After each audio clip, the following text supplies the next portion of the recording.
the term is actually floor-ready merchandise. And what floor-ready merchandise is, as you'd see here, pretty much simply what it says is merchandise that is ready for sale at a retailer, right? It's ready for sale direct to the consumer. So again, it has all of the packaging, all of the tags, everything that is ready for sale, right? So the acronym for it is FRM, right? So again, activities, right? Like I said before, as far as presenting it to the customer, these are some of the activities that you want to take, make sure, right?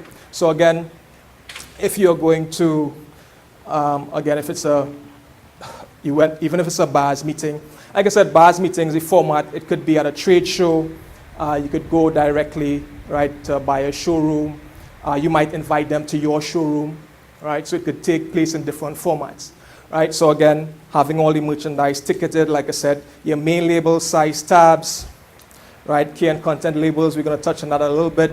And, right, you're going to want to have information as far as price and size and color, all those things you want to make sure and specify as far as floor-ready merchandise. Right? So again, it's information that a retail store requires, so you need to make sure that when you are presenting your garments, that it's in this particular format, right? That it's ready for sale, right? Any rivets logo, so sometimes you see certain brands on the buttons, they have the logo or whatever. You want to make sure that they're facing up, pointing up, that you could read it while it's hanging. So you want to see it upside down or anything like that, right? So some labels can be defined as follows, right? So you have your main label, right? So I'll show you an image in a little bit, right? So again, your main label, which would have the name of your company or the name of your brand, right? You might have a secondary label. In the bag that I gave you,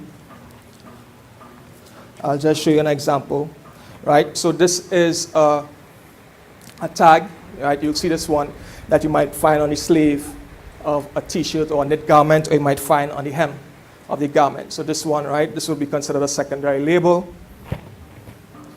All right. Right, country of origin label. And this could be different, right? This could be different things. So you have two of them. This white one, right, done at Labels Plus, which is above Mickles on Frederick Street. It's thermal printed paper.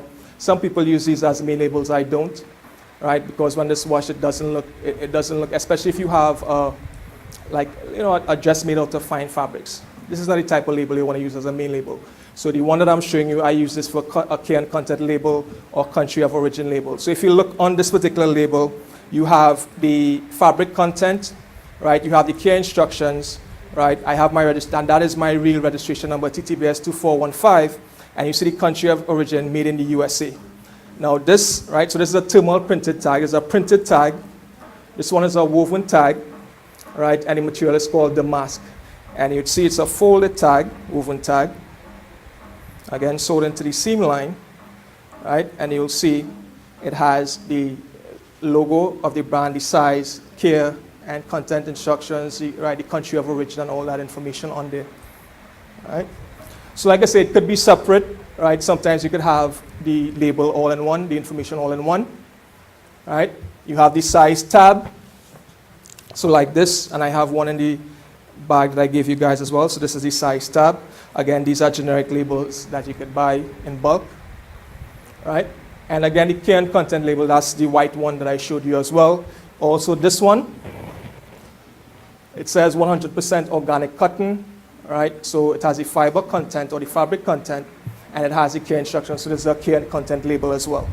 Sometimes you see a lot of people use the regular 1/4 inch sponge, so it places a big hole. This is a 1/8 inch sponge that I ordered on Amazon, right?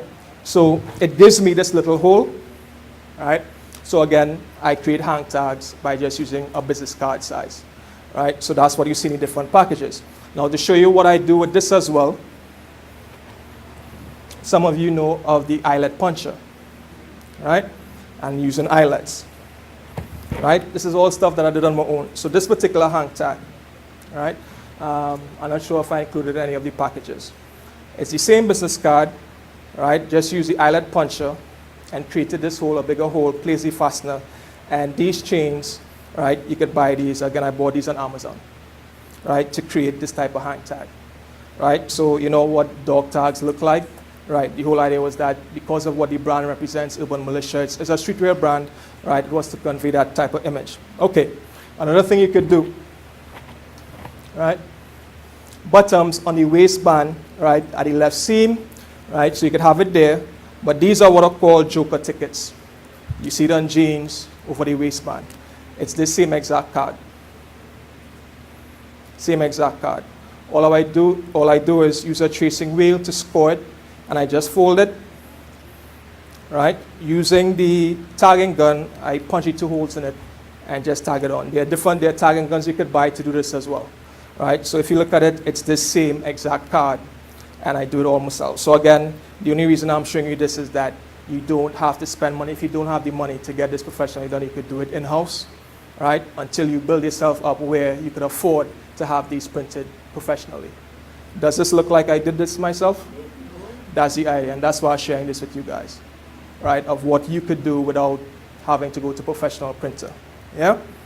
All right. Again, sometimes if this shirt has a sleeve on it, right, you could put the hang tags on the sleeve, but again, right, this is a sleeveless shirt dress, so I would put it through the main label, right, or the size tab, right, on the neckline, yeah?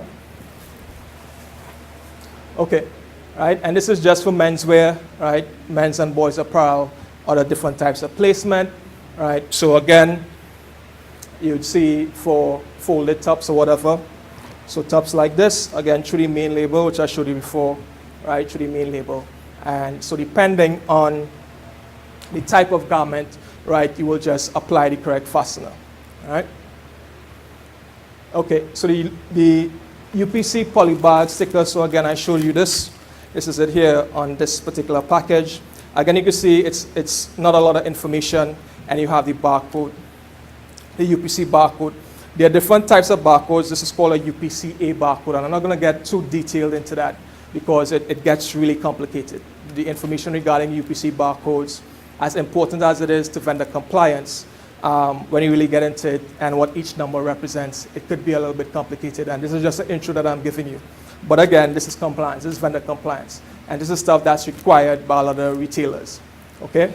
So again, it should contain the following information: style number, which I have there, the color, right? You might have the description of the garment. So this is, I call it Barbuda, striped long sleeve Henley, the size, right? This is a large, and as far as the placement, right, for flat packed garments, right, again, you're going to have each, right, as far as knits, individually wrapped, and you see lower left corner, right, which is on with the garment facing up, right, lower left corner, right. As far as hanging garments, right, so if, as far as the poly bag, if I don't have one on this, right, but if I were to put one on this, right, again, upper garments left side, this is the garments left side, it will be placed up here. Right, that same sticker. Okay, right, so this is what is called the UPC carton label. I don't have any of that today, but this is what it looks like. Again, you could see as far as the style number, size, color, right? Color, again, depending on the company, could be a numeric value, right? And this is a different type of UPC code, right? It's a linear code, 128 symbology. I'm not gonna get into that again. And you could see, right, as far as this is for shipment. So when you're shipping your garments to the retailer, whether overseas or locally, this is stuff that you, especially overseas. So if you're dealing with department stores overseas, in their vendor compliance manual, they would actually have these type of regulations in there that you need to conform to.